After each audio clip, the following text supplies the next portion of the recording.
if this Francine thing comes our way, coupled with tomorrow night's Trump-Harris debate for the heavyweight championship of the world. Weight-wise, I'm not talking about, heavyweight can beat up like a flyweight, but Trump's the heavyweight. He's the big boy. And I'm not talking politically or intellectually, I just mean physical size. And then Kamala Harris is a regular sized person. So I don't know what kind of fight it's going to be. Maybe championship wrestling. If you'd ask former President Trump, he would say it's championship wrestling. This is all predetermined. The outcome's already known. Tropical storm Francine. I don't know how to say this. Like, thank goodness Lake Charles isn't getting a direct hit. Lake Charles is getting crushed. Did you see them blow up the building in Lake Charles over the weekend? The one skyscraper. It's like, couldn't fix that building? There's no way you could have repaired that building. Basically, I think they could have, but insurance and the owner of the building and all that, implosion was the cheap way out. But it's sort of sad, because that was the only skyscraper in Lake Charles. That's the reason. It was going to take millions to get it fixed. Yeah, and the cheap way out is imploding it and keeping the insurance money instead of reinvesting it in the building, period, end of story.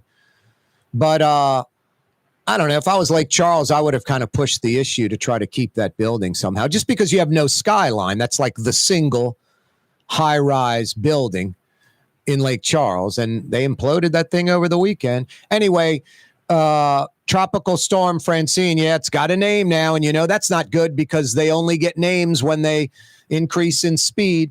It was going like every spaghetti model had it hitting like Lake Charles. Now it's sort of heading towards the Atchafalaya Basin, Lafayette, which puts Lake Charles on the western side, which is a blessing for Lake Charles. Counterclockwise, water will be pulled out of Lake Charles into the Gulf. You remember that storm that hit south of Tampa and it drained like Tampa Bay? It pulled the bay into the Gulf, which is better than the Gulf going into the bay and flooding Tampa. But it was just strange. Counterclockwise, so just think about that. Counterclockwise, water coming in the Gulf on the eastern side of the storm, getting pulled off of land on the western side. So, look, Lake Charles has had themselves just beat up relentlessly by at least two major storms, and you could argue three. And they still haven't recovered. There are people in trailers still in Lake Charles. That's just sinful. That's not the United States of America. So one side of me is like, thank goodness for Lake Charles. But as it heads towards Lafayette, guess who's on the eastern side of the storm now? You guessed it, us. One good thing from what I can see, Miss Peaches, it looks like from these, various spaghetti models and the like, right around, south of Lafayette, and expected to hit landfall in about 50 hours from now, about 7 p.m. Wednesday night. And the wind speed, it'll be a Category 1, I think, hurricane by that point. They're saying about 80 miles an hour. Well, I'm not trying to say that's nothing. 80 miles an hour is crazy. If we had a thunder shower that rolled through New Orleans and it was 80 mile an hour winds, there'd be a lot of damage and all of that. But I guess that is one good side to it, that it's not a major hurricane. Who knows what it could do in the next few days? It's essentially, off of northeastern Mexico, almost to the tip of Texas. It'll be pretty much at the tip of Texas sometime tomorrow around midday, around 10, 11, noon, 1 o'clock. But about 7 p.m. Wednesday night, expected to hit landfall right now south of Lafayette, around the Atchafalaya Basin. And that puts us directly on the eastern side of the storm, which will push the Gulf into the Wrigley's, into Lake Pontchartrain. It's going to bring water into New Orleans. It's going to bring water into the North Shore. I don't know, hopefully this thing fizzles out or hooks a turn into the Mexican or desert or somewhere in Texas where there's no population. Anyway, last thing we need right now is a storm, but we got one. Tropical storm Francine focusing in on south central Louisiana right now.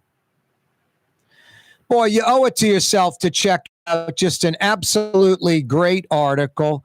This Fox News co-host, I think she's on with Gutfeld, and I don't watch any of that. Kat Timpf. She's an independent. She's a libertarian / independent. And she talks about binary thinking. And the quote is just fantastic. And I've been, this woman's highly intelligent, a lot smarter than I am. Takes me paragraphs to say what she does in sentences. But I've been pounding the left and right extremes and lack of critical thinking and folks just all right, all left, and the other sucks, the other side's worthless, the side's racist, the other side's wrong, the other side is. And it's sort of kind of selling out you, yourself, everybody, but mostly yourself. She says binary thinking is the enemy of critical thinking. I'm a critical thinker. Doesn't mean I'm intelligent or dumb, or just I look at all sides. I like facts. I like evaluating each thing individually. Binary thinking is the enemy of critical thinking. Once you pick your side, you don't have to think because all the thinking has already been done for you. And that's attractive in some ways. If all the thinking is already done for you, you just kind of go along with whatever your side is saying, and that's it. And that is so true. That is so true. And you have this whole team backing you up all the time, and it's comfortable. But when you're not thinking, that's how stupid things happen. Just brilliantly said. Binary thinking is the enemy of critical thinking. Once you pick your side, you don't have to think because all the thinking has already been done for you, and that's attractive in some ways. If all the thinking is already done for you, you kind of go along with whatever your side is saying, and that's it. And then you have this whole team backing you all the time, and it's comfortable. But when you're not thinking, that's how stupid things happen. Just brilliant. I reposted that interview with her from USA Today on Johnson. Her book is titled I used to like you until how binary thinking divides us. So well said. So true. It is a nightmare. Wacky right, loony left, people embrace it and never, ever listening to the other side, never giving the other side any credence, going along with the crowd. Thinking, what a nightmare. What a nightmare. Doing some thinking. That's why I'm drinking Evermore water. New Orleans' own Evermore water. Stay hydrated. Stock up because of Francine. There's Evermore at Rouse's and just about everywhere else in New Orleans. Evermore is special. Literally. Untouched from the source, naturally filtered and pure. Evermore flows up from a rare alkaline artesian aquifer about 35 miles from the French Quarter in Covington. Their bottling plant is directly on top of the aquifer. And Evermore is rare because it's one of a few natural water sources in the entire United States that's naturally alkaline. And the pH level of Evermore water is off the charts. No one can touch it. New Orleans' own Evermore may be the best water on earth, and I'm not kidding you. Clearly better water. New Orleans' very own Evermore Check it out at your local grocery or go to evermore.com, EVAMOR, EVAMOR.com, and get it delivered right to your house or office. Yeah, I'm drinking New Orleans' own Evermore. Yummy. Natural artesian water. The best stuff. Check it out. Do your own research. Hey, Blake Arcuri's joining us next. Former Assistant New Orleans District Attorney who has a gripe with DA Jason Williams. We love bringing you both sides. Stick around. The Port of New Orleans is the gateway to global commerce, the economic engine that moves Louisiana and our country forward. For more than 125 years, Port NOLA has continued to deliver the goods we use each and every day. By river, rail, and by road. No matter what, it all happens right here, delivering Louisiana's future at the Port of New Orleans, your working river. Learn more about your Port of New Orleans. Visit portnola.com. The Woodhouse Day Spa, with 5 area locations: New Orleans, Metairie, Slidell, Baton Rouge, and now Mandeville. A day of relaxation is just moments away at the Woodhouse Day Spa. WoodhouseSpas.com. Did you know Rouse's sells only Angus beef? Angus beef's natural marbling means more succulence and flavor. Whether you choose Rouse's USDA Prime, Choice, or Select, it'll be only Angus beef when you get it at Rouse's. Tastes like home. River City's total maintenance keeps you cool, New Orleans. NOLAAC.com is your cool spot. Young's Dry Cleaning has free pickup and delivery. That's right. Young's Dry Cleaning has absolutely free pickup and delivery. Home or office, East Bank or West Bank. Call Young's at 288-8381 or online at youngsdrycleaning.com. Here at the NOLA Coalition, we love our kids and we love our city. The people of New Orleans are standing together for a better future. By harnessing our collective resources, the NOLA Coalition will create a safer, more prosperous city for all residents. Your support is needed to help reduce violence, invest in our children, and drive generational change. Join now at NOLA Coalition Info. Come experience the best smoothies in the metro area at Smoothie King. Jay and his father have been Smoothie King for decades on Highway across from Oxnard, on Airline Highway at LaBarre by Causeway. Smoothie King. Why wear the same old glasses that everyone else is wearing? Stand out from the crowd. Come to Art and Eyes. Art and Eyes is not your typical eyeglasses store. It's one of the finest eyewear shops in the country, right here in New Orleans, with precision-engineered prescription lenses and gorgeous high-quality frames from the heart of Europe, Japan, and the United States. Our products are thoughtfully curated, and our staff are here to help you find exactly the right frames. Art and Eyes on magazine, as unique as you. Ooh, Leidenheimer, that's what I said. Ooh, Leidenheimer, that's French for bread. Leidenheimer. The French bread of the city of New Orleans. Good to the last crumb. Leidenheimer French bread. For game-changing innovation, look to the Latrim family of companies located in Harahan. Intralocks, a Latrim company, changed the game when they invented modular plastic conveyor belts over 40 years ago. These belts and innovative Intralocks technology are transforming movement in manufacturing facilities around the world. Intralocks is a dynamic global company now hiring in production, warehousing, shipping, and more. If you want to be part of our successful team, visit Latrim.com. That's LAITRAM.com. Francesca Deli and Pizzeria has over 15 specialty sandwiches, a big 10-ounce burger, and some of the best pizza in New Orleans. Francesca Deli and Pizzeria on Harrison Avenue in Lakeview between Canal Boulevard and West End. Custom window treatments can enhance the look and value of your home. At Helm Paint and Decorating, we're proud to offer custom plantation-style window shutters by Scandia. Perfect for any window, including large frames, French doors, sliding doors, and arches. American-made SL300 shutters are available in many colors to match your personal decor. We'll come out to measure, and you'll receive fast delivery. Plus, they're virtually maintenance-free. Helm Paint and Benjamin Moore led us steer you in the right direction. Helm Paint and Supply.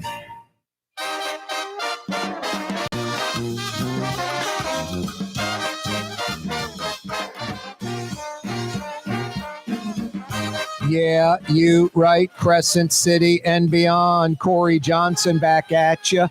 Tropical storm Francine expected right now, south of Lafayette, maybe Wednesday around 7 o'clock, about 50 hours or so from now. Check out USA Today article. It's an interview with Kat Timp from Fox News. She's a co-host of the Gutfeld show at night. It's about binary thinking, how just extreme left and extreme right rules. How long have I been talking about this? And the lack of critical thinking. Now, people are lazy.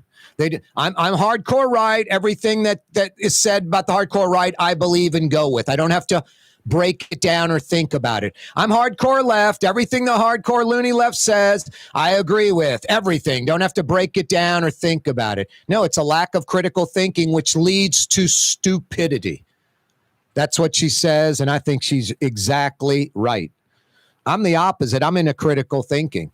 That's why last week I had District Attorney Jason Williams on the day before he went up to Baton Rouge to visit with some legislators that wanted some answers to what's going on in New Orleans.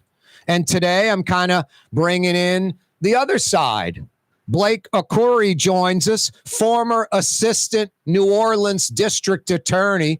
Blake, how are you? Good, Corey. Thanks for having me on. Thanks for coming on the show, man. I really appreciate it. Is that a fair assessment, what I just said? You're kind of not the opposite side of Jason Williams, but on this particular situation, you're pretty much 110% in disagreement with what the DA and the local office here in New Orleans has been doing? Yes, I'd say that's accurate. My law partner and I kind of started looking at this after we got some calls from various victims, some of cases we worked on, some of other cases, and then some former prosecutors that we know began looking back at some of their cases and sort of discovered that there's been a shocking number of these convictions, many of which were home runs that have been vacated by the current administration. And that's when we started taking a deeper dive. I had Jason on, and in principle, what he says, if there's prosecutorial misconduct or a mistake made by a judge, or it wasn't a unanimous jury, or just something blatantly done incorrectly, false evidence, something of that nature. I guess you want to, take another look at those cases. But I said to Jason, I'm like, Jason, the cases that there's like someone just, overtly, obviously innocent, I would be all over those. The ones where it is some murderer or rapist and you're pretty sure they are a murderer or rapist and it's some mere technicality, I would avoid those. He's like, I could get disbarred by doing that. It's my job to seek justice, and the crime is sort of irrelevant if there was something done incorrectly during the trial. What's your take on that? Well, I do think it's completely correct that we don't want anybody who is to have gotten an unfair trial. We don't want any innocent person serving prison time.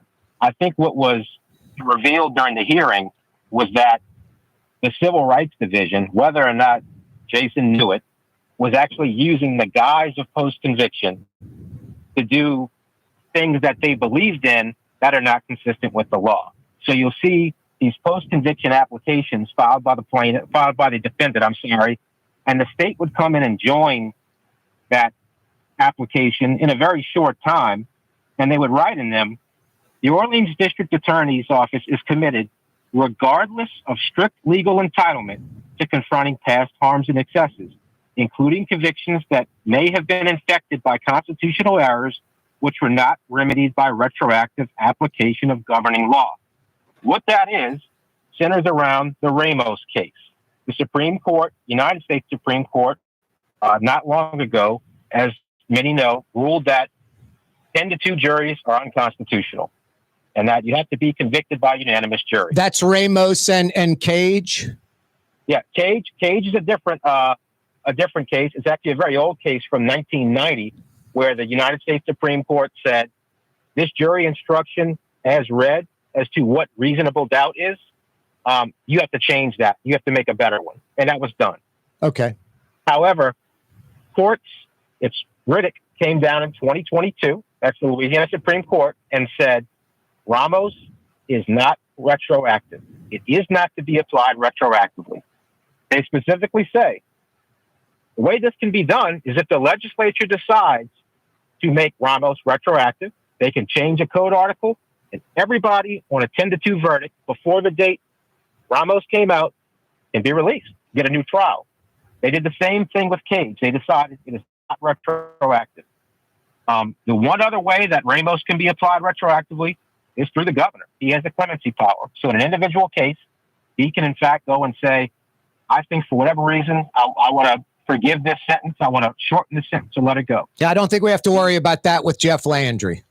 I think you may be right there.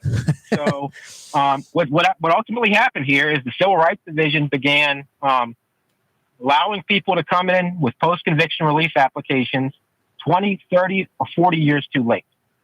There's a 2-year window to file these. They didn't tell the judge, this is late, you can't go forward. Instead, they waived that and let these horrific cases come up for post-conviction relief. What was Jason Williams' reasoning on that when you asked him about the 10-2 or 11-1 or non-unanimous jury convictions? You don't have to go look back at those again. What was his reasoning on that? There was no reasoning on it. I think it appeared at the hearing, if you watched it, that I think Jason was sort of confused and shocked by some of the things he was seeing on the screen. I'm not sure that Jason knew all of what was happening or that this process was even happening. It created a lot of concern for many people because it makes you question who is being picked to get these retroactive applications of Ramos. There's people that have not had it retroactively applied. And of course, everywhere else in the state, this is simply not happening. And then when you look at some of the specific cases, these are horrific cases that they've done this with, and then joined in to let the person out right away. And in many cases, they've gone on to reoffend. We've had them kill people. We've had them rape people. We've had them killed in gun battles. So you're talking about of the few hundred cases, and I don't mean few in a small way, just the number. It's a few hundred cases that Jason Williams has taken a look at and let people out. Some were murderers that went on to murder again. Some were rapists that went and raped again. Yes, that's correct. And some were murderers that went and were ultimately killed themselves while shooting a gun. There are several that we anticipate the public's going to find out soon are involved in additional murders. So the basis of a lot of these pleadings, if you read them, is that he's done a good job in prison. He's a better person. He's gotten a GED. Here's a letter from Sister Helen Prejean. None of those things are the basis for post-conviction relief. So while they all may be true, the legislature has said life means life in Louisiana. So if you're convicted of second-degree murder or first-degree murder or aggravated rape, you will stay in prison for the rest of your life no matter what. And the Civil Rights Division has been, little did we know, kind of skirting those rules under the guise of using Ramos to get the case reopened, right, letting them plead to a lesser charge, and then setting them free. Yeah, we saw an example just that wasn't nearly as harmful as what you're talking about, but still pretty pathetic. Even Jason Williams had to step in. Emily Ma at Mardi Gras, right? Right. That was a real that was a bad move. For those who don't know, Emily Ma was signed to first appearances for whatever reason, and when people came in on gun charges, gun arrests that were made in the French Quarter, she was offering to dismiss the case in exchange for surrendering the weapon. Wow. And one of those weapons was actually a machine gun. Yeah, So, a pistol that was set to fire, just hold the trigger and it would unload the entire clip. Yep. Right. Yes. It's problematic for sure. Yeah, well, criminal, turn in the gun and we'll let you go. I mean, thank you. I'll go get another gun. Right. Exactly. That's ultimately what happened. And these cases, and we're going to have to take a break in a minute, Blake, these cases that you mentioned where a murderer went and murdered again, a rapist went and raped again after they let out, I guess the only silver lining, not going back to New Orleans, the feds took these criminals, right? Well, the feds have a much more limited jurisdiction than some think. So it's very difficult for the feds to take a straight up in the city homicide. They have to kind of find a gang angle or travel across, parish or state lines angle. So some of them actually are being recharged by the district attorney or have been rearrested by the NOPD and are awaiting trial. So, and we don't quite know the scope of it. We haven't gotten a lot of records yet. So I think we're going to find out more as we dig further into exactly who's been released and what they've been doing since. Hey, Blake, when you were the former assistant NOLA DA, that was on a Canizero? Yes, it was. Okay. Blake Arcuri is with us, former assistant New Orleans district attorney. He was in Baton Rouge last week when DA Jason Williams was getting questioned, grilled, however you want to look at it, by concerned legislators. And Blake's with us on the program. We're coming right back. Corey Johnson with you. Hey, Latrum's been with you for decades, and they're hiring. For a full listing of positions available, go to Latrum.com. Latrum is spelled Laitram. Latrum.com. Ladies and gentlemen, in this Lamarck Automotive Complex is something called Quick Lane. Tires, wheel alignments, struts, servicing your transmission. We're doing all makes and models. It doesn't have to have been purchased from us. It's for you. It handles your lifestyle with your budget in mind. And we want to get you in and out as quick as possible. Quick Lane. You got to come see it. You're going to love the experience right there at Williams Boulevard in Kenner. Outdoor dining, Middle Eastern cuisine, under the oak trees, Lebanon's Cafe, some of the city's finest lamb chops and shish kebab, Carrollton at Jeanette by the streetcar barn, Lebanon's Cafe. The Woodhouse Day Spa, with 5 area locations: New Orleans, Metairie, Slidell, Baton Rouge, and now Mandeville. A day of relaxation is just moments away at the Woodhouse Day Spa. WoodhouseSpas.com. For Leidenheimer Baking Company, producing the perfect French bread is more than a vocation. It's a sacred mission. And for 5 generations, they've used the same time-honored process, baking their signature loaf with its crisp crust and delicate center, unique and still good to the last crumb. From the finest French Quarter restaurants to your local po' boy shop, for over 125 years, New Orleans' own Leidenheimer. 1970 was an exciting time in New Orleans. The first Jazz Fest was held, the city hosted its first Super Bowl, and the first Helm Paint location opened on Earhart Boulevard. While the floppy disks, mood rings, and pet rocks may have come and gone since the 70s, Helm Paint has grown to become your premier source for quality Benjamin Moore products, competitive pricing, and personal service. Please visit one of our locations today, and we'll meet our competitors' prices on any identical product. Helm Paint and Benjamin Moore, let us steer you in the right direction. Helm Paint and Supply. When USA Today ranked the 10 best must-visit New Orleans restaurants for travelers, Mid-City's own Katie's made the list. USA Today says Scott Craig is chef-owner at Katie's, a much-loved Creole Italian eatery that draws armies of regulars for lunch, brunch, and dinner. A neighborhood spot where locals congregate and New Orleans-style hospitality rules. Indeed it does. Katie's in Mid-City. For game-changing innovation, look to the Latrum family of companies located in Harahan. Intralocks, a Latrum company, changed the game when they invented modular plastic conveyor belts over 40 years ago. These belts and innovative Intralocks technology are transforming movement in manufacturing facilities around the world. Intralocks is a dynamic global company now hiring in production, warehousing, shipping, and more. If you want to be part of our successful team, visit Latrum.com. That's Latram.com. Come experience the best smoothies in the metro area at Smoothie King. Jay and his father have been Smoothie King franchisees for decades on Jefferson Highway across from Oxnard, on Airline Highway at LaBar by Causeway. Smoothie King. Why wear the same old glasses that everyone else is wearing? Stand out from the crowd. Come to Art and Eyes. Art and Eyes is not your typical eyeglasses store. It's one of the finest eyewear shops in the country, right here in New Orleans, with precision-engineered prescription lenses and gorgeous high-quality frames from the heart of Europe, Japan, and the United States. Our products are thoughtfully curated, and our staff are here to help you find exactly the right frames. Art and Eyes are magazine, as unique as you. Rouse's Market is hiring. With 65 stores, full or part-time employment, and flexible scheduling, Rouse's has a job for you, or maybe even a career. Apply at any Rouse's store or online at rouses.com. Francesca Deli and Pizzeria has over 15 specialty sandwiches, a big 10-ounce burger, and some of the best pizza in New Orleans. Francesca Deli and Pizzeria on Harrison Avenue in Lakeview between Canal Boulevard and West End.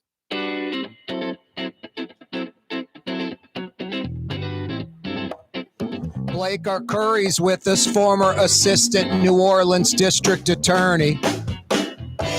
Hey, Blake, what are some of the specific cases maybe that troubled you, the ones that stand out, that you feel Jason Williams dropped the ball big time? I think I can go through a few with you. Yep. There is a guy named Joseph Lawson. Conviction goes back to 1979. Again, he has 2 years to file this, and this was actually 2 years before I was born. So that's how out of time it is. Wow. Filed for post-conviction relief.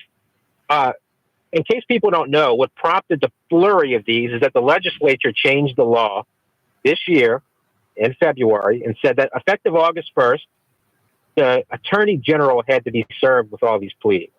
So post-conviction doesn't go away. The attorney general just gets to see what's going on. And you see the DA's office start to race to get these things done, which should raise suspicion with many. So on July 31st, 2024, the day before the legislation goes into effect, he's released after very recently filing post-conviction. And he murdered his girlfriend? That's correct. Yeah, he went out, murdered his girlfriend, and had been in prison since. There were no problems with the conviction. There's no legal basis stated in the pleading. What was Jason Williams' answer to that? Why did he do this? There was no answer for that.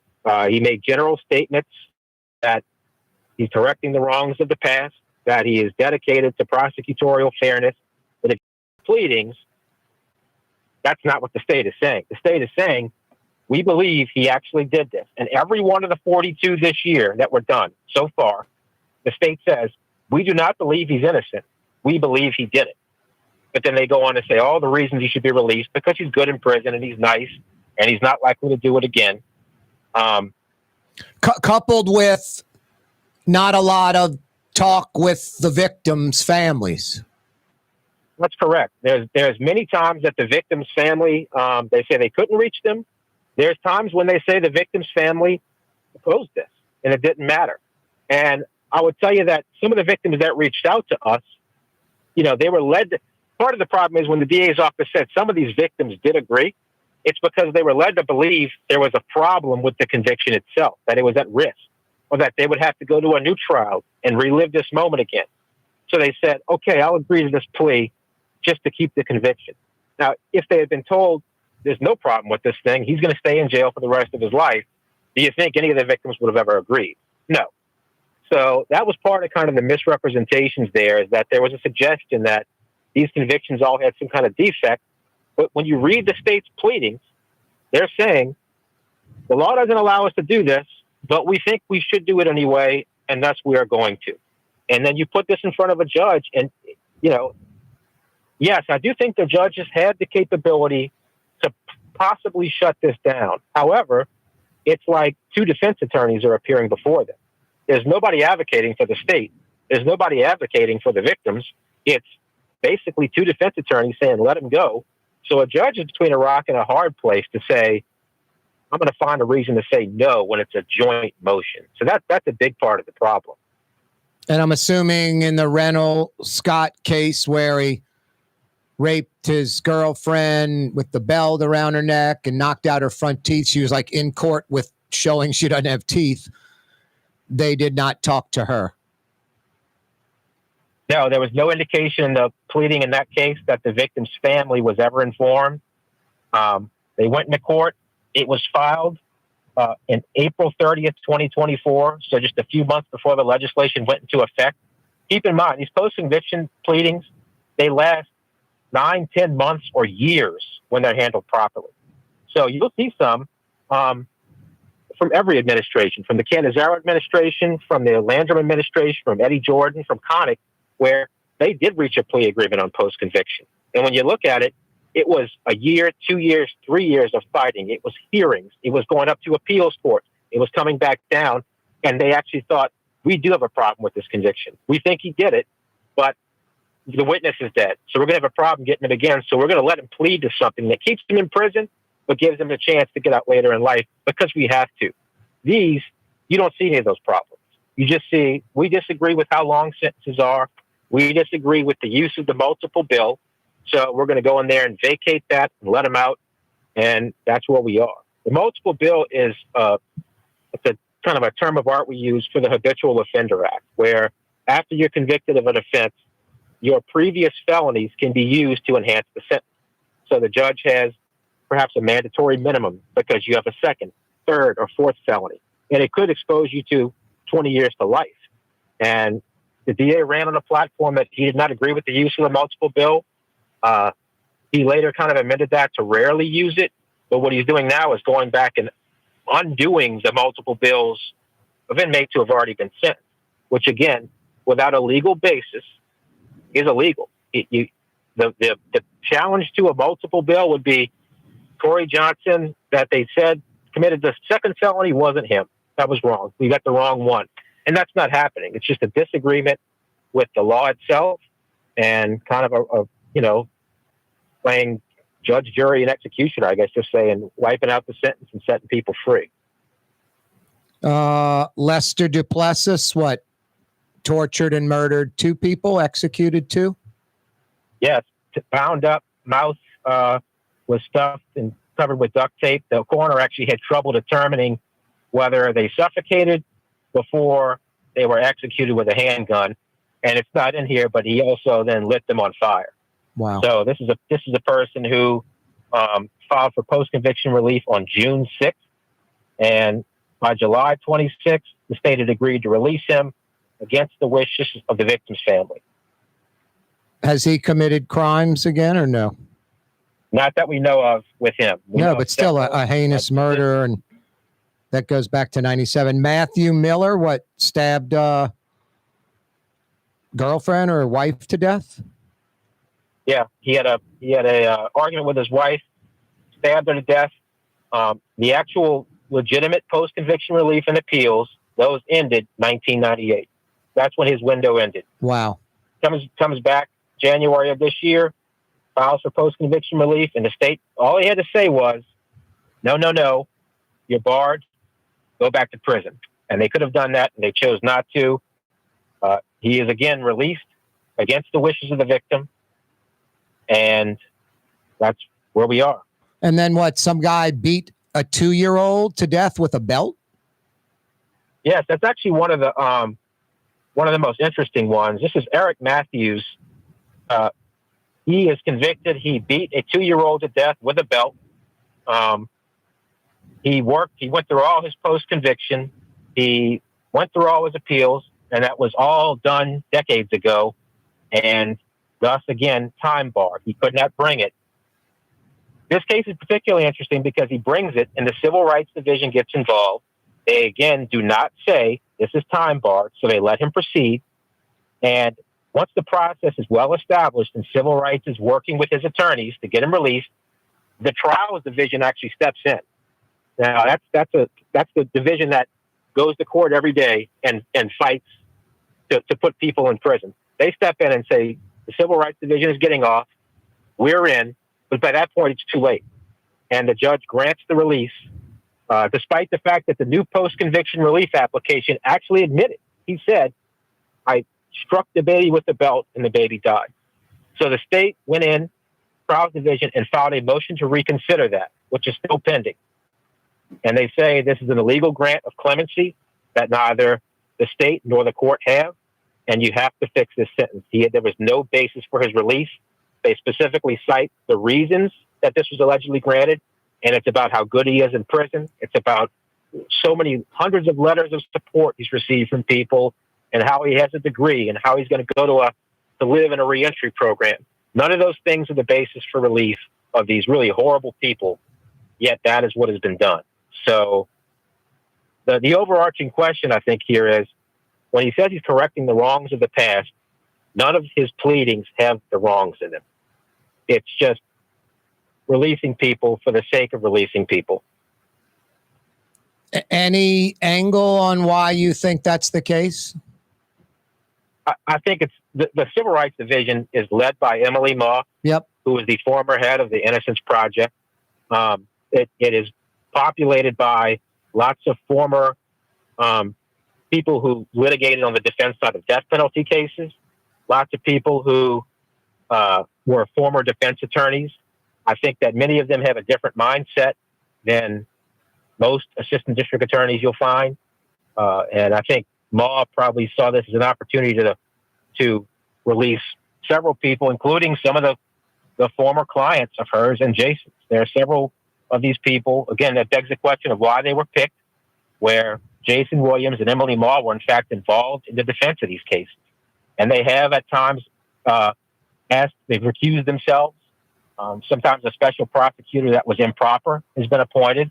The head of the Loyola Law Clinic, who was actually defending a murder in the building, was appointed to one of the cases. And the rule was very clear that anybody associated with criminal defense cannot be a prosecutor.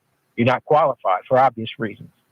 So I think it's just a difference in ideologies. And I don't know necessarily that the district attorney knew of what the Civil Rights Division was actually doing, what the basis of these pleadings were. And maybe he did. He said the buck stops with him at the hearing, that he clears all this, but it just seems really unusual that anybody, any elected official, would agree to release some of these people. Yeah, Ma seems like she's that loony left, kind of hyper woke, criminal first, citizen second mentality, which just is very, very dangerous. Blake Arcuri is with us, former assistant New Orleans district attorney.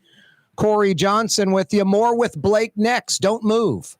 The Lamarck Automotive Collision Center, it's open now. We fix cars and trucks. We do all makes and models. And it doesn't have to be a Ford or a Lincoln. It could be whatever you're driving. 32,000 square feet under roof, now open at 3101 Williams Boulevard. It's all about you, the customer, getting the most for your dollar. I would say the most perfect collision center anywhere. The Lamarck Automotive Collision Center, 3101 Williams Boulevard. Go check it out. Dave Miette Insurance Agency. Auto, home, flood, business. 504-556-0809. Dave Miette, insagency.com. Dave Miette Insurance Agency. Auto, home, flood, business. 504-556-0809. Dave Miette, insagency.com. From the owners of Katie's in Mid-City and Bienvenue in Harahan, an old school deli with over a dozen specialty sandwiches. Francesca Deli and Pizzeria on Harrison Avenue in Lakeview between Canal Boulevard and West End. Francesca Deli and Pizzeria. Leidenheimer, that's what I said. Leidenheimer, that's French for bread. Leidenheimer. For over 120 years, New Orleans' very own Leidenheimer French bread. Here at the NOLA Coalition, we love our kids and we love our city. The people of New Orleans are standing together for a better future. By harnessing our collective resources, the NOLA Coalition will create a safer, more prosperous city for all residents. Your support is needed to help reduce violence, invest in our children, and drive generational change. Join now at nolacoalition.info. Why wear the same old glasses that everyone else is wearing? Stand out from the crowd. Come to Art and Eyes. Art and Eyes is not your typical eyeglasses store. It's one of the finest eyewear shops in the country, right here in New Orleans, with precision-engineered prescription lenses and gorgeous high-quality frames from the heart of Europe, Japan, and the United States. Our products are thoughtfully curated, and our staff are here to help you find exactly the right frames. Art and Eyes are magazine, as unique as you. It's time to relax. The Woodhouse Day Spa, Metro New Orleans' premier day spa experience, now with 5 area locations. For a day of relaxation or maybe just a quick 1-hour getaway, the Metro area's premier day spa experience is at the Woodhouse Day Spa. And now 5 area locations: New Orleans, Metairie, Slidell, Baton Rouge, and our newest location in Mandeville. The Woodhouse Day Spa, woodhousespas.com. Rouse's Market is hiring. With 65 stores, full or part-time employment, and flexible scheduling, Rouse's has a job for you, or maybe even a career. Apply at any Rouse's store or online at rouses.com. Young's Dry Cleaning, with 2 walk-up locations with personal service. Young's on Claiborne and Young's on Harrison Avenue in Lakeview. Young's Dry Cleaning. Call 288-8381 or online at youngsdrycleaning.com. What actually lasts a lifetime? Not much, but at Helm Paint, we have something guaranteed to last a lifetime. Benjamin Moore's Regal Select. This paint and primer in one offers cutting-edge waterborne technology, smooth application, and long durability. Helm Paint and Benjamin Moore, your New Orleans paint store. Come experience the best smoothies in the metro area at Smoothie King. Jay and his father have been Smoothie King franchisees for decades. On Jefferson Highway, across from Oxnard, on Airline Highway at LeBar by Causeway. Smoothie King. The Port of New Orleans is the gateway to global commerce, the economic engine that moves Louisiana and our country forward. For more than 125 years, Port NOLA has continued to deliver the goods we use each and every day, by river, rail, and by road. No matter what, it all happens right here, delivering Louisiana's future at the Port of New Orleans, your working river. Learn more about your Port of New Orleans. Visit portnola.com.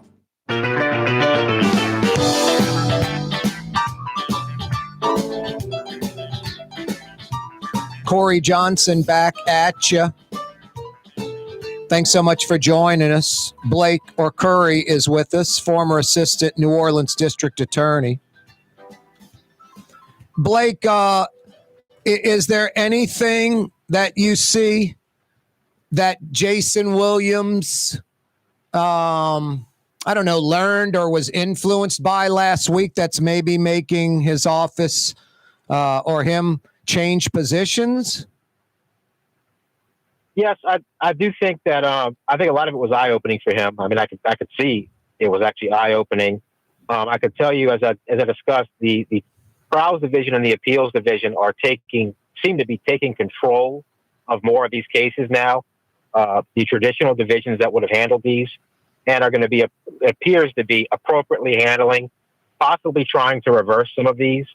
I can tell you the Attorney General has intervened in one, and where there very well could be a conflict of interest in how the special prosecutor was appointed, and that one is going to be a look is going to be taken at that.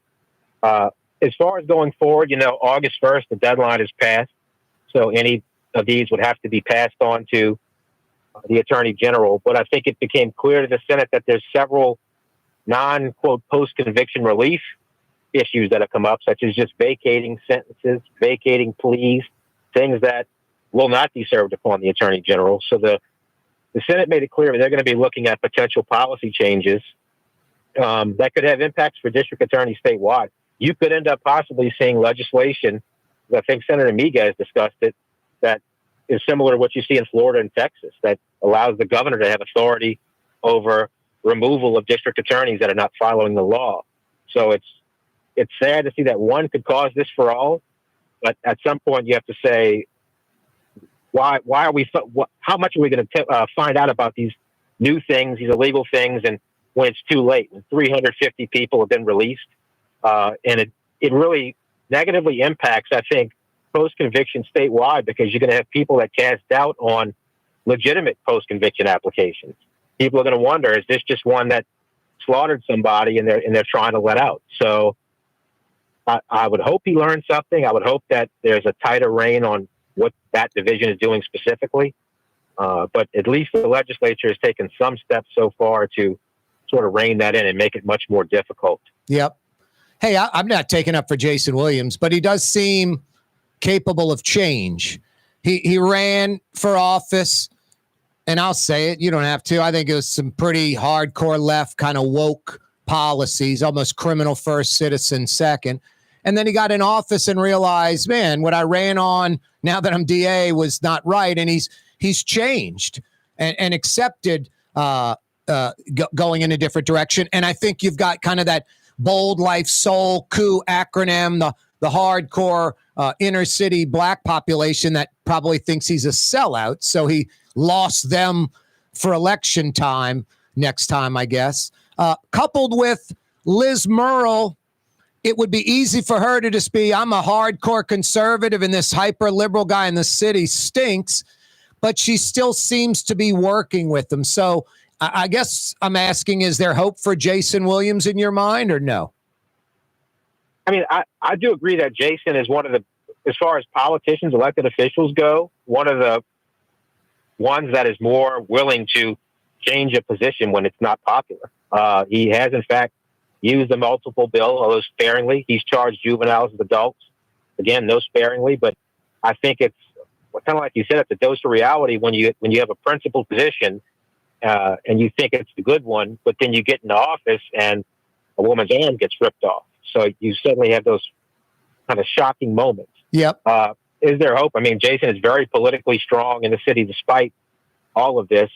He can work a room like nobody I've ever seen. So who knows if anybody's even going to run for district attorney. I haven't heard any names yet. So we'll see as that race gets closer. But it's, about 3 years out? So I guess he does have time to change further. And who knows? Can't predict the future. What about the lawsuit? So this is just an example of how this is having more of an impact than just in the criminal court building. A few weeks ago, we started getting calls from former prosecutors saying they had been served with a lawsuit for a guy that committed a murder in 1984. And again, it was one of these that did not, just long lapsed appeals. They let him appeal and they actually let him out. And he immediately turned around and sued not only 8 former ADAs, many of whom haven't practiced criminal law in 30 years and don't even live here anymore, but he actually amended to sue Jason Williams in the DA's office. So he's asking for $1 billion. I don't think he's going to get $1 billion. I don't think he's going to get anything, but there's going to be thousands of dollars, tens of thousands or hundreds of thousands spent to defend this lawsuit that could have been prevented if he had just been left in prison. And this individual filed so many frivolous post-conviction relief applications that the United States Fifth Circuit actually wrote an order saying, do not file this ridiculous thing again. If you do, you will be sanctioned. Wow. And he turned around and filed it again, but just in the right place. And so you're going to have a lot of people who thought their prosecutorial careers were long gone that are going to be dragged back into it because of this kind of foolish practice. These few hundred cases that Jason Williams has reevaluated, any of them legitimate in your mind? None that I've seen. Now, we've only reviewed the 2024 list, and none of them actually appear to allege innocence. There's actually one person that mentioned innocence. They brought that case into court, and it involved a beating where the victim was later taken off site and stabbed to death. And they brought a civilian in who got on the stand and said, the defendant there was with me at the time, but I was actually the stabber. He was involved, but I'm the one that stabbed. And so the judge immediately said, well, are you going to charge this guy that's on the stand with a crime? Ma initially refused to answer. And then Ma finally kind of said, look, we'll reevaluate and get back to you.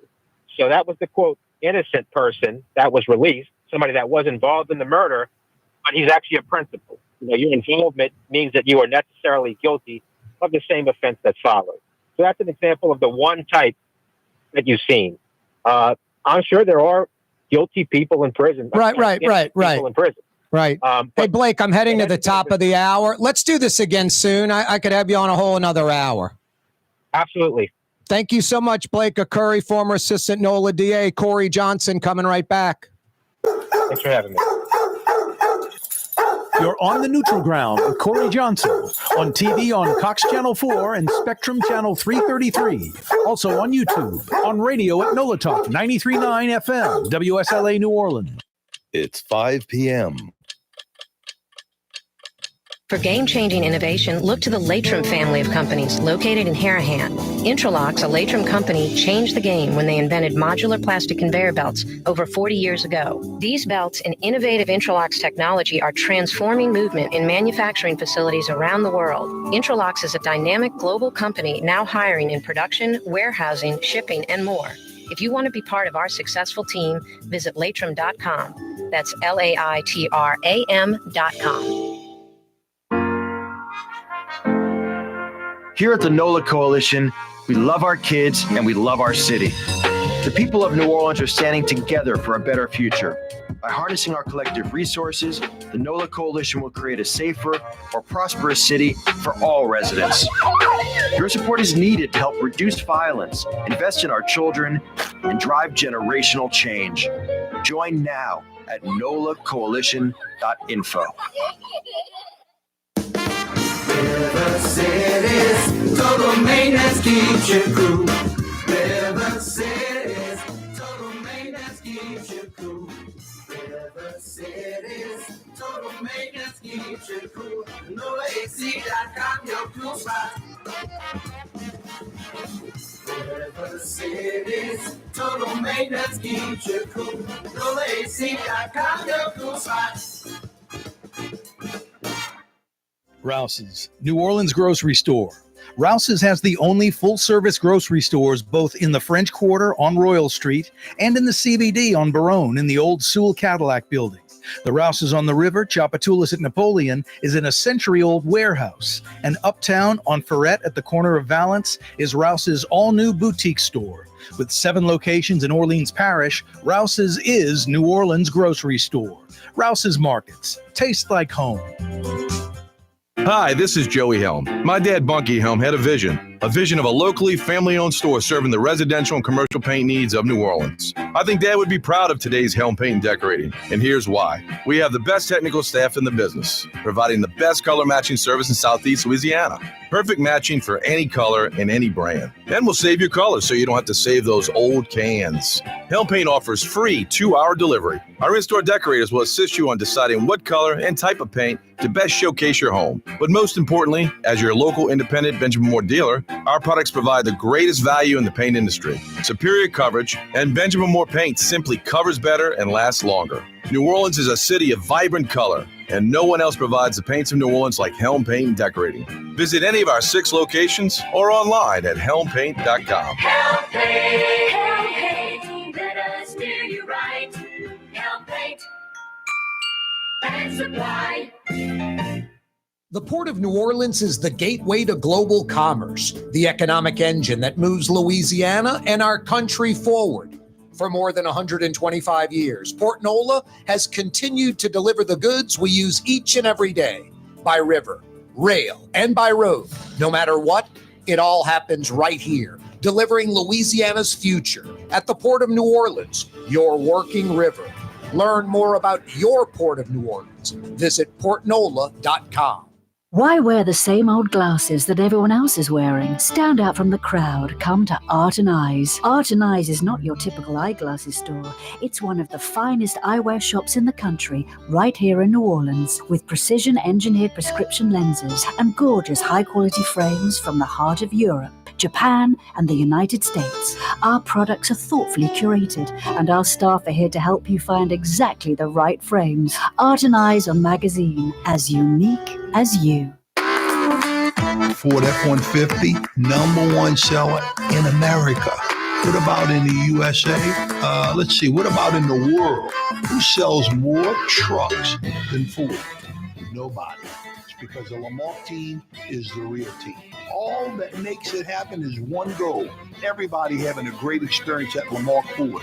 We became number one for a reason, because we're good. And we need to prove it every day, every deal, all the time. Ooh, Leidenheimer, that's what I said. Ooh, Leidenheimer, that's French for bread. Leidenheimer. 5 generations, family owned and operated. Leidenheimer French bread. A thunder of jets in an open sky, a streak of gray, and a cheerful... A loop, a whirl, and a vertical climb, and once again... Yeah, you right, Crescent City and beyond. Corey Johnson back at you. Starring that supersonic speedster, Rocket J. Squirrel, with his pal Bullwinkle the Moose, and a host of others. Yeah, like Francine coming towards our coast. No bueno. I'm going as fast as I can.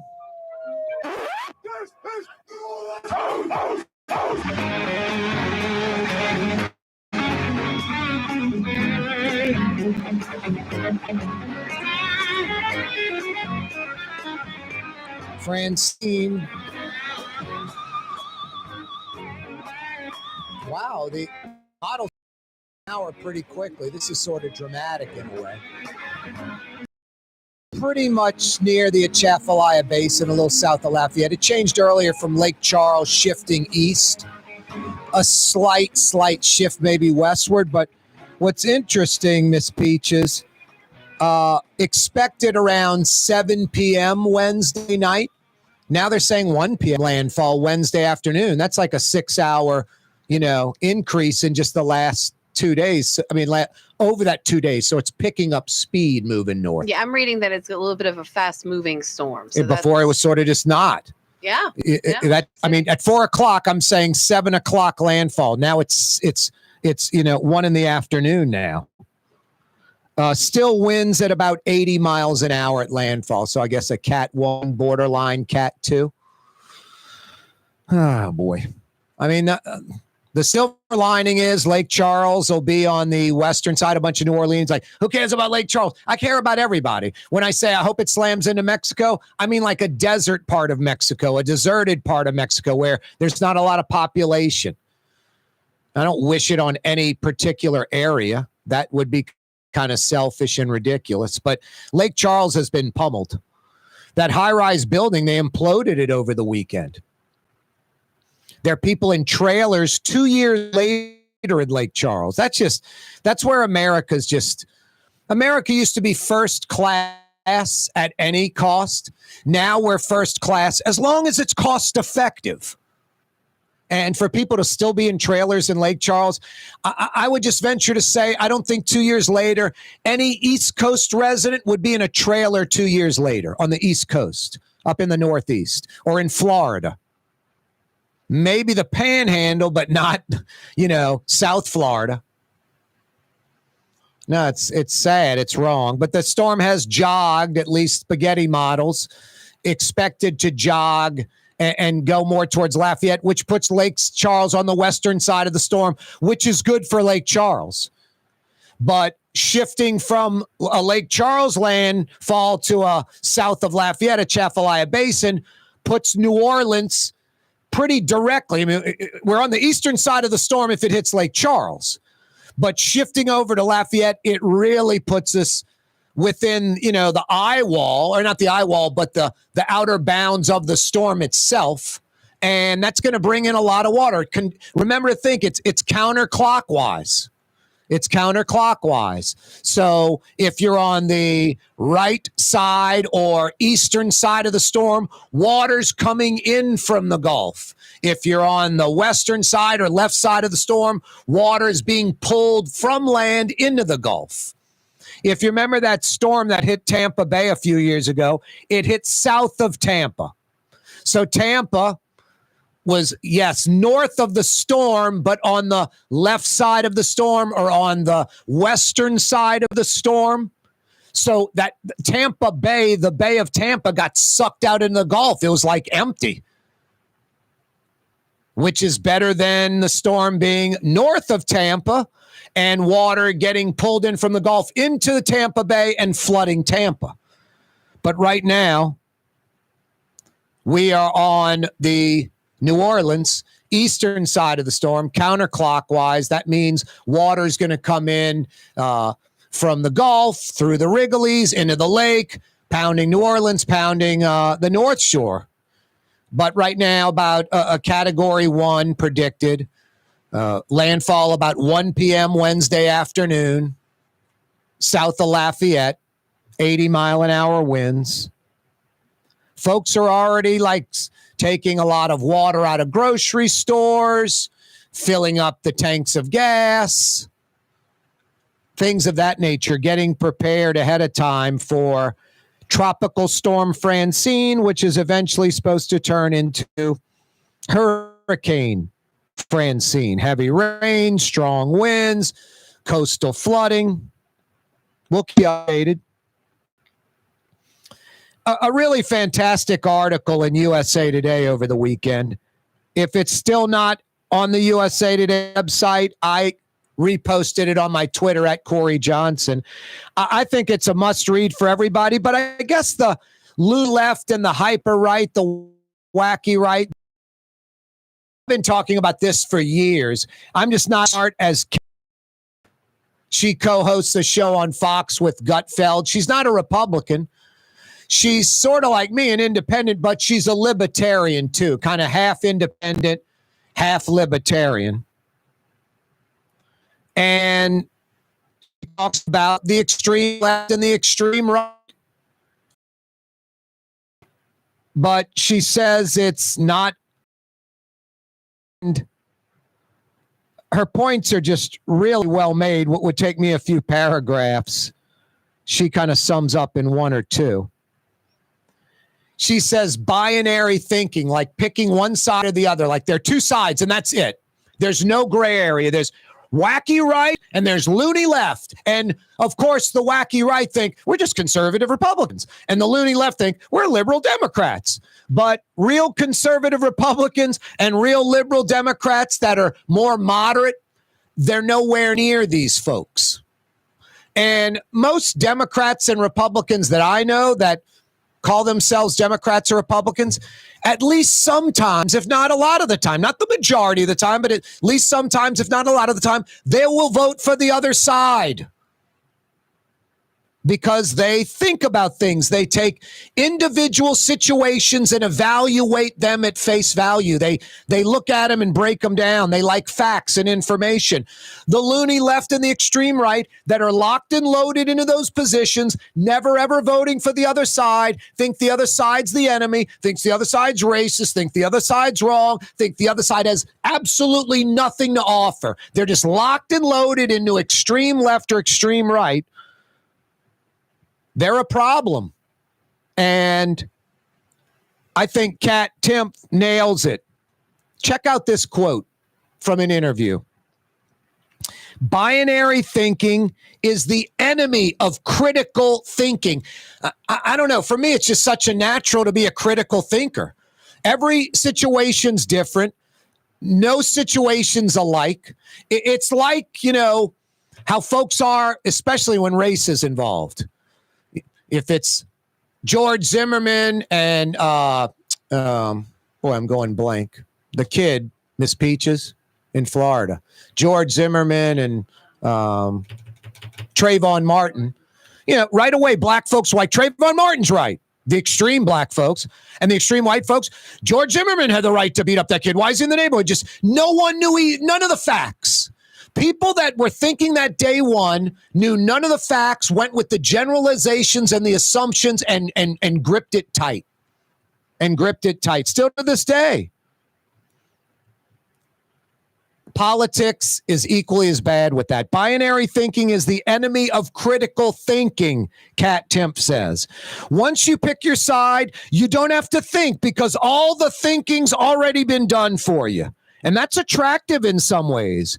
If all the thinking is already done for you, you just kind of go along with whatever your side is saying, and then that's it. and you have this whole team backing you up all the time, and it's comfortable. But when you're not thinking, that's how stupid things happen. How does that not just make perfect sense? When you're not thinking, that's how stupid things happen. And the loony left and the wacky right embrace this. And both sides will claim they're not that when they're clearly that. I mean, if you only vote Republican, if you only vote Democrat, if you think the other side's worthless, the enemy, you're one of those folks that are not a critical thinker. You're a binary thinker. You just stick to the loony left or stick to the wacky right, and the other side sucks and is worthless and has zero to offer. And that's how stupid things happen. And that's pretty much like a fact. It's not an opinion. It's a fact. And so many folks embrace that. And that's the major problem with politics in America right now. This divisiveness, these extremes on the left and the right. I think the majority of the population's sick of it. And I love that Kat Tim from Fox News wrote an entire book about it. Check it out on my Twitter at Corey Johnson. It's pretty brilliant and it's pretty accurate. Coming right back on this Monday. Custom window treatments can enhance the look and value of your home. At Helm Paint and Decorating, we're proud to offer custom plantation-style window shutters by Scandia. Perfect for any window, including large frames, French doors, sliding doors, and arches. American-made SL300 shutters are available in many colors to match your personal decor. We'll come out to measure, and you'll receive fast delivery. Plus, they're virtually maintenance-free. Helm Paint and Benjamin Moore let us steer you in the right direction. Helm Paint and Supply. Young's Dry Cleaning, with 2 walk-up locations with personal service. Young's on Claiborne and Young's on Harrison Avenue in Lakeview. Young's Dry Cleaning. Call 288-8381 or online at youngsdrycleaning.com. The Port of New Orleans is the gateway to global commerce, the economic engine that moves Louisiana and our country forward. For more than 125 years, Port NOLA has continued to deliver the goods we use each and every day. By river, rail, and by road. No matter what, it all happens right here, delivering Louisiana's future at the Port of New Orleans, your working river. Learn more about your Port of New Orleans. Visit portnola.com. Rouse's Market is hiring. With 65 stores, full or part-time employment, and flexible scheduling, Rouse's has a job for you, or maybe even a career.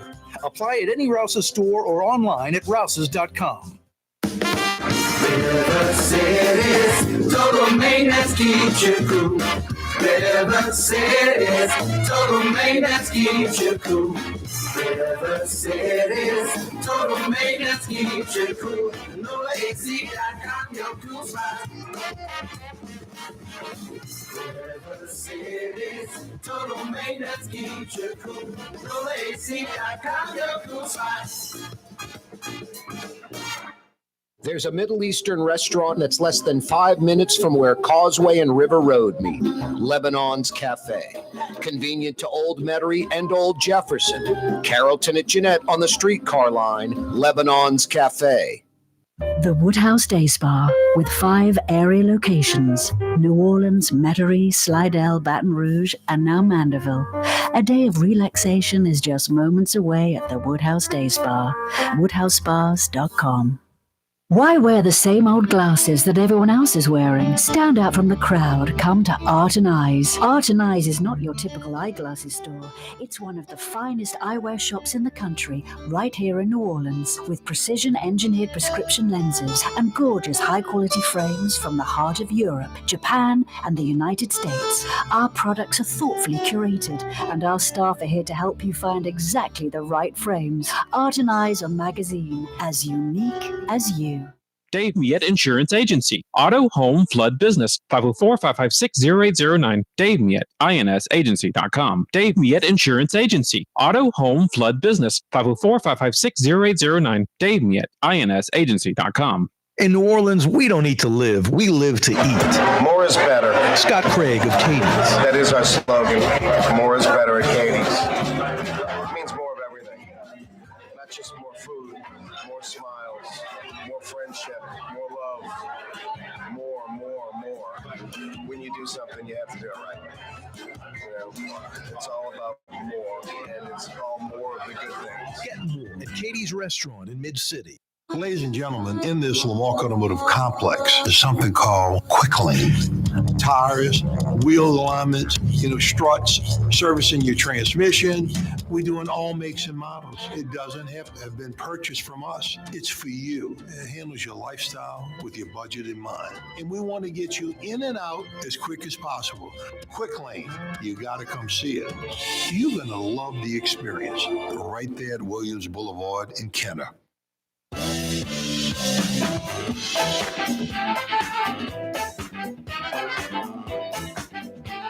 Yeah, you right, Crescent City and beyond. Corey Johnson back at you. Thanks for joining us on a Monday. Boy, I had a really interesting weekend. I do this after the fact. I don't post stuff on Twitter. Hey, I'm in New York. You're not. Stick that in your pipe and smoke it. Oh, you're on Carrollton Avenue behind the RTA bus. I'm in Spain on the beach. These are my feet. These are my feet, my legs and my feet, and that's the beach. And there's the ocean.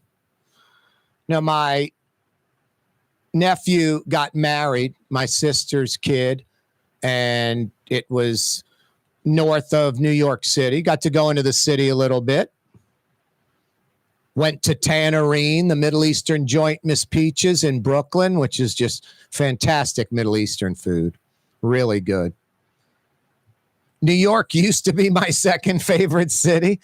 And it's just, boy, New York is just hard, man. It's just trafficy. It's continuous construction. The infrastructure's like New Orleans, except there's 18 to 20 million in the metro area, not 1.2 million. Literally, like 15 times the size of New Orleans in the metro, 15 times the population in the metro. And then it's all vertical. So you're just jamming, like Manhattan.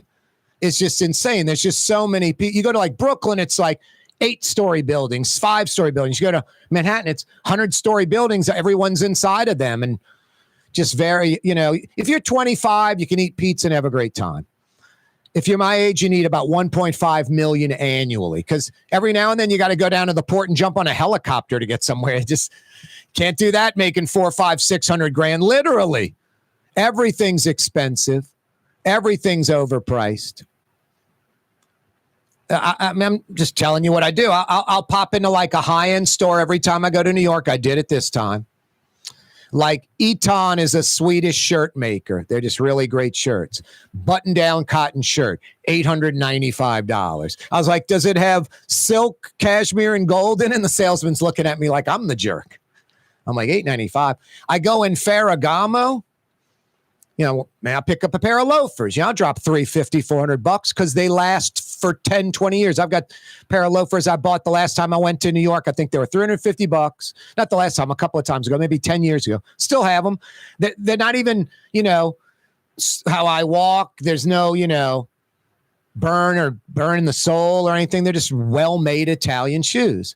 I looked at this pair of green loafers. I was like, those are the ones I was going to get. I'm like, all right, if the ones I got last time were $350, they're probably going to be like $550. I'm like, I don't know if I'm spending $550 on shoes. $1,100 out. I mean, I was like, I got to get something. So I'm looking at this knit hat. And I'm like, I'll wear a knit hat about 5 times a year, and I'm probably playing golf in it. I'm going to wear this Ferragamo knit hat on the golf course, $395. Not getting the knit hat. Not getting the knit hat. I like this Ferragamo belt, $600. I'm like, it's a belt. $600. Needless to say, I walked out of Ferragamo with the big goose egg. Did not buy an Eton shirt for $895. There was this wonderful Ferragamo shirt, white, $1,100, cotton shirt. And then here's the other problem, Miss Peaches. I said, is there anything in here that doesn't say Ferragamo on the outside or has a big F? I'm the opposite. I know it's Ferragamo. I don't give a crap if someone else. Like a buddy of mine has a Rolex. It's gold. The inside of the band, it's white gold. The outside stainless steel, the inside's white gold. You can look at it and see, is it sterling silver? Is it white gold? All I'd care is that I know it's white gold. I don't care if other people see it. Some people want to get the gold colored gold, the yellow gold. And that's fine. But Fendi bag with Fendi on the side, or Louis Vuitton or Ferragamo. I don't want to advertise for these people. I just like the quality of the product, But not this time. Mucho no bueno. I'm like, oh boy, New York's just hyper expensive. Everything is double or triple what it used to be. Me being able to, go over my budget and spend like double what I'd pay for a pair of shoes in New Orleans, but it's Ferragamo or something. I'm just like, I told the guy, man, I'm a radio and TV guy. I do just fine, but this is all out of my league.